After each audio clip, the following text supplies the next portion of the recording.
Buenos días, que el Señor les bendiga. Gracias a Dios que nos permite levantarnos y ver un nuevo rayo de luz. Y no cabe duda que su misericordia es nueva cada mañana sobre nuestras vidas. Cuando conocí al Señor, hermanos, y pude entender la gran misericordia que aplicó sobre mí, sobre todo de lo que me libró de la condenación que yo merecía, no dudé en entregar, créame, mi vida.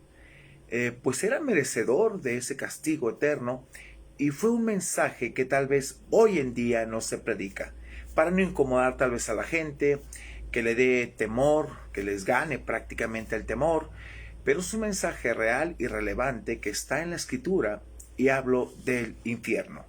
Esta mañana meditaremos en este tema, precisamente, de nuestro devocional que se titula Infierno, un tema muy real y poco tratado en la actualidad. Cuando yo me convertí hace 28 años fue un tema muy relevante en muchas iglesias y que hoy en día se ha perdido. Yo no he escuchado esos temas, hablamos mucho de gracia, de misericordia, pero no hablamos de la realidad a la cual la gente está yendo. Y empezaremos analizando uno de los pasajes que nos debe llevar a reflexionar en nuestra vida con Dios, basado en el libro de Apocalipsis, capítulo 20, versículo 15. Y vamos a leerlo, por favor, porque de ahí vamos a explicar varias cosas. Dice, y el que no se halló inscrito en el libro de la vida fue lanzado al lago de fuego. Mire, la doctrina del castigo eterno siempre ha sido un problema para los cristianos que disfrutan de la gracia de Dios y la salvación en Cristo. Sin embargo, la Biblia es muy clara cuando afirma que el castigo de los impíos es eterno. Esto se confirma en el versículo 10, donde la bestia y el falso profeta todavía estarán en el lago después de los 1000 años del reino milenial de Cristo. ¿Sí? Dice, aunque los impíos muertos recibirán cuerpos resucitados para ser juzgados, estos serán muy diferentes de los cuerpos de los santos cuando resuciten, que es un cuerpo glorificado que entra a la presencia de Dios. Los primeros continuarán siendo pecadores, pero serán indestructibles y existirán para siempre en el lago de fuego. La Biblia nos describe también el infierno como prisiones de oscuridad, que voy a explicar después en un tema en domingo.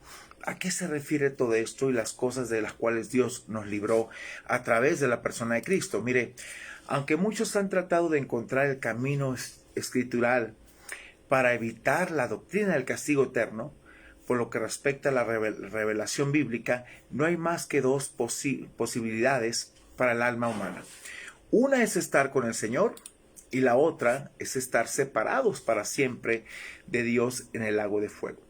Este hecho solemne es motivacional, precisamente, es una motivación suficiente para proclamar el Evangelio hasta lo último de la tierra sin importar el costo, y hacer todo lo posible, hermanos, para informar y desafiar a la gente para que reciba a Cristo antes que sea demasiado tarde.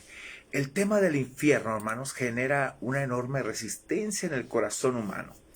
Esta resistencia se expresa muy a menudo en la pregunta, ¿cómo puede un Dios de amor haber creado un infierno eterno? Pero sabe, realmente el ser humano ha desechado a Dios y desprecia a Dios. Si Pablo contestara esta pregunta, probablemente diría, ¿quién eres tú para que alterques con Dios? O sea, Dios es veraz y todo hombre sea mentiroso. Lo cual quiere decir, la criatura en realidad no tiene derecho para cuestionar al Creador.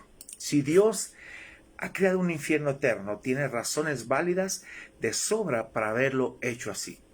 No tenemos derecho a dudar de su amor o su justicia, hermanos.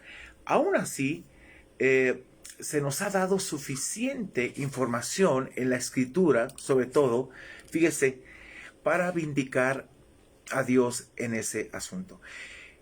En primer lugar, hermanos, sabemos que Dios no hizo el infierno para el hombre, sino para el diablo y sus ángeles, lo que nos dice Mateo 25:41. Entonces dirá también a los de la izquierda, apartaos de mí, malditos, al fuego eterno, preparado para el diablo y sus ángeles. Pero desgraciadamente, la gente desecha la obra de Dios y quiere, dice Proverbios, hay caminos que al hombre le parecen derecho, pero su fin son caminos de muerte. También sabemos que no es el deseo de Dios que nadie perezca, sino que todos procedan al arrepentimiento. Hermanos, el arrepentimiento es clave en la vida de un cristiano, en la vida del ser humano. Ahí en la carta de 2 de Pedro, capítulo 3, versículo 9, dice: el Señor no retarda su promesa, según algunos la tienen por tardanza, su venida. Pero ve el contraste, sino que es paciente para con nosotros, no queriendo que ninguno perezca, sino que todos procedan ¿a dónde? Al arrepentimiento. No es un evangelio barato, es un evangelio real de arrepentimiento. Cuando una persona, hermano, va al infierno, causa una gran pena al corazón del Señor. Porque el Señor habló, mire, es el pecado del hombre lo que causa el problema. La santidad, justicia y rectitud de Dios demanda que el pecado sea castigado. El decreto divino es que el alma que pecare, esa morirá, dice Ezequiel 18:4. Dios no es arbitrario. Es la única actitud que un ser santo puede adoptar hacia el pecado. Por eso vemos esa parte cuando Jesús clama: Dios mío, ¿por qué me has abandonado? Es que todo el pecado estaba siendo descargado sobre la persona de Cristo. Y Dios es santo y no puede ver el pecado y volteó el rostro del Padre, lo que conocen teológicamente como Dios abandonándose a sí mismo debido al pecado. Dios pudo haber dejado así el asunto, fíjese. El hombre pecó, por lo tanto que muera. Pero el amor de Dios intervino y va más allá. Para que el hombre no pereciera eternamente, fue al extremo para proveer un camino de salvación. Envió, hermanos, a su Hijo único a morir como sustituto en lugar del hombre pecador, pagando el castigo a su favor. Fue una gracia maravillosa de parte del Salvador el llevar los pecados del hombre en su cuerpo sobre la cruz.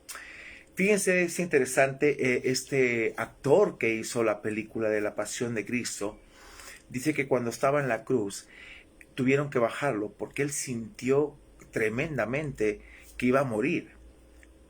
Tomó tal la escena, pero él mismo comprendió que el ser humano no puede llevar los pecados del mundo. Que por eso fue la intervención de Dios, como Dios lo podía llevar. Humanamente no lo podía llevar, 100% hombre, 100% Dios, pero divinamente llevó los pecados del mundo. Este hombre sintió morirse, dice su testimonio, porque después él acepta a Cristo y reconoce que Cristo hizo una obra perfecta solamente al presentar esa película. Ahora mire, Dios ofrece vida eterna como un don gratuito a todos los que se arrepienten de sus pecados. Esta palabra es clave, que se ha ignorado durante mucho tiempo. Se ha presentado un evangelio tan light que no, tú levanta tu mano, no, tú arrepiéntete de tus pecados, de todo lo que has hecho, porque este es el castigo que mereces. Escúchame, lo mereces, lo merecemos. Pero si nos arrepentimos, hay un cambio de corazón. Y sobre todo si creemos en la obra del Señor Jesucristo en la cruz por nosotros. No salvará a los hombres contra su voluntad, déjeme decirle. Deben escoger el camino de la vida. Y Dios conoce el corazón de cada persona, en verdad, cómo está delante de Dios, hermanos. Dios no condena en ningún sentido solamente por gusto. Nosotros mismos nos condenamos a rechazar el mensaje de Dios. Y es un mensaje que hoy en día no se proclama. Lo que es el infierno, la realidad. No vas a morir. La persona que no acepta a Cristo no va a morir, sino que va a estar padeciendo una eternidad en el tormento, en lugares de tinieblas. Algo completamente terrible. Donde el gusano, dice la Biblia, que no muere. Vas a sentir cómo te estás carcomiendo, pero no vas a morir. Cómo te estás quemando, pero no vas a morir. Cómo puedes estar en unas tinieblas profundas, pero no vas a poder avanzar, y vendrán a tu mente todos aquellos recuerdos que te atormenten en tu vida. Es algo terrible, de lo cual Dios nos libró y debemos darle gracias a Dios. Yo le doy tantas gracias a Dios que hace 28 años me rescató y fue un mensaje precioso. ¿Sabe? Yo recuerdo este hombre, después tuve el gusto de conocerlo, a Patricio Acosta, el Pato, ahí en México. Fue un hombre que Dios lo usó. Él llegó a esa campaña en la primera iglesia bautista en Ensenada y Dios tocó mi corazón a través de este hombre. Y créame, yo caí arrepentido delante de Dios. Yo pude entender, el arrepentimiento es básico delante de Dios. Esa era mi condenación, ese era mi destino, mas Dios en su gran misericordia tuvo a bien darme vida y transformar mi vida. El Evangelio es arrepentimiento, el Evangelio es transformación, el Evangelio es vida, hermanos. Dios ha hecho todo lo necesario, escúcheme, y mucho más de lo que podría esperarse. Si los hombres rehúsan su libre oferta de misericordia, no hay alternativa. El infierno es la elección deliberada de aquellos que se niegan a ir al cielo. Así de sencillo. Mire, esta frase me encantó. Acusar a Dios, de William MacDonald, de haber creado un infierno eterno es completamente injusto. Pasa por alto el hecho de que Él despojó al cielo, escúcheme, de lo mejor que había en Él para lo peor de la tierra. Fíjese, para lo peor de la tierra, y sobre todo que no conociera las agonías del lago de fuego. Es interesante esto. Así que no hay excusas, la escritura es muy clara. Por favor, terminemos esta parte con unos pasajes que nos muestran el gran amor de Dios y el rechazo del ser humano hacia esa muestra de amor, ahí en el libro de San Juan, capítulo 3, versículos 16 al 21. Este pasaje lo hemos citado tanto, pero mire, no entendemos esta frase. Porque de tal manera, un amor tan desbordante, un amor que nadie humanamente lo tiene ni se va a comparar como el amor de Dios, pero Dios sí lo da al ser humano. Dice, porque de tal manera amó Dios al mundo, a la gente, a las personas, que ha dado a su Hijo el regalo eterno de lo que se despojó del cielo, fíjese.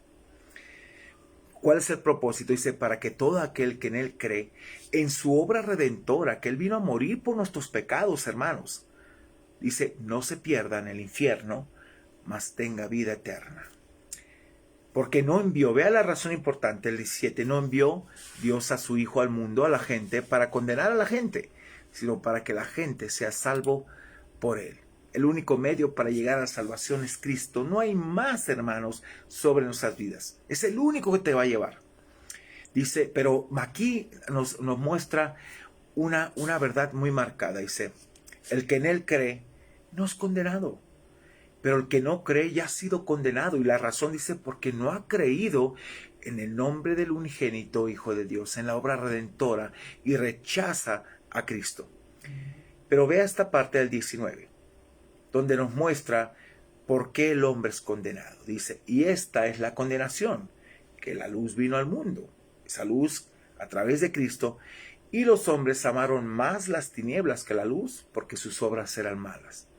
Porque todo aquel que hace lo malo aborrece la luz, y no viene a la luz. Y fíjese que el hombre no nos acercamos a Dios porque nuestras obras son expuestas de cómo estamos. Por eso cuando usted invita a alguna persona, usted llegó por primera vez a la iglesia y el pastor estaba predicando, tal vez usted se sintió incómodo, que le fue revelado su vida, todo lo que estaba haciendo, pues eso es que usted está en tinieblas. Y como la luz de Cristo resplandece para hacer lo que usted cambie y sobre todo que usted pueda entregar su vida. Porque todo aquel que hace lo malo aborrece la luz, dice, y no viene a la luz. ¿Y sabe para qué? El propósito, ¿por qué no venimos a la luz?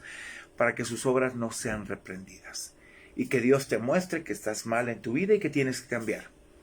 Y el versículo 21 dice, mas el que practica la verdad que está en Cristo viene a la luz, para que sea manifiesto que sus obras son hechas en Dios, ahora en el nuevo cambio que Dios empieza a hacer. Cambios internos reflejados en lo externo día con día. Así es, mis hermanos.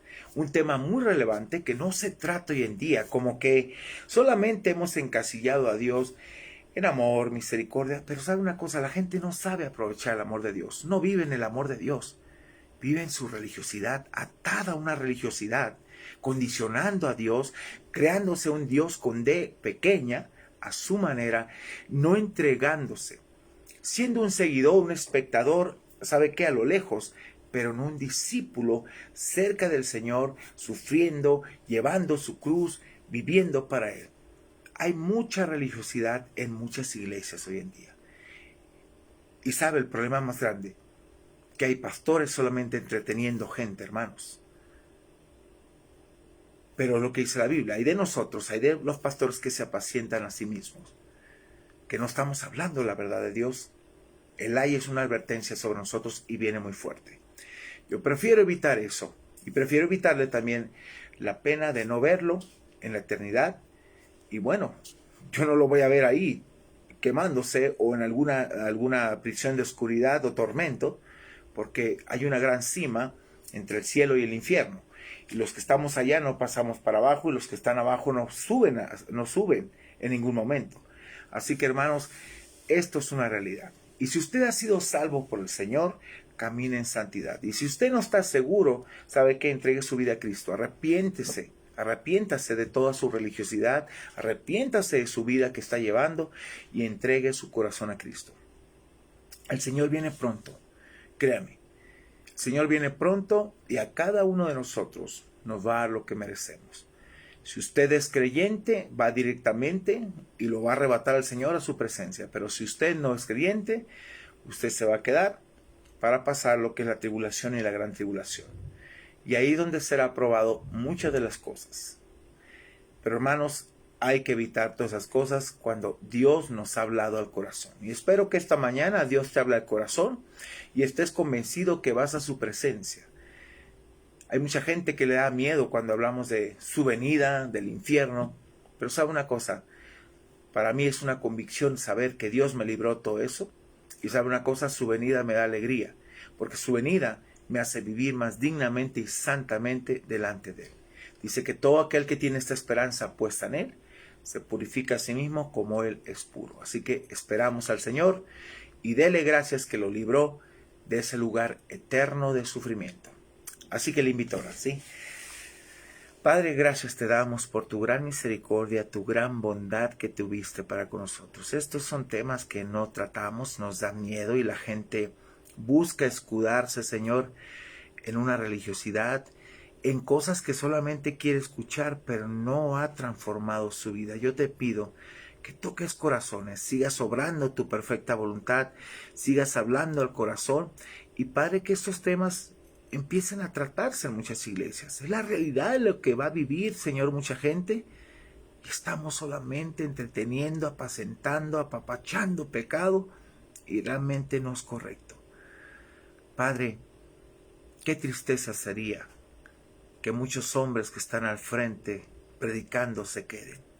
Qué tristeza sería que mucha gente se pierda por esa falsedad, Señor, de no hablar de la verdad. Y yo te pido que quites eso de nosotros, nos ayudes a hablar la verdad y el amor de Cristo y el amor expresado en lo que nos libró de ese infierno que es real. Así que te agradecemos, Señor, y te pedimos tu bendición y sobre todo que entendamos como seres humanos, Señor, que estamos en el amado y vivimos en el amado y vivimos en santidad. A ti sea la alabanza y la gloria en el nombre de Cristo Jesús. Amén y amén. Bien, hermanos, les invitamos hoy a las 9 de la noche a nuestro GPA de matrimonios. Vamos a tener un tiempo muy especial, cómo enfrentar las presiones de las pruebas como pareja. Nos vamos a dar cuenta cuán necesario es estar unificados en el Señor y sobre todo afrontarlas juntos en muchas de las cosas que Dios nos pide. Que Dios me los bendiga grandemente. Nos vemos mañana con un devocional más para nuestra alma. Y quiero animarte todo este tiempo a que entregues tu vida al Señor por completo. El próximo mes vamos a tener un tiempo devocional. Precisamente todo ese mes lo vamos a dedicar a la familia.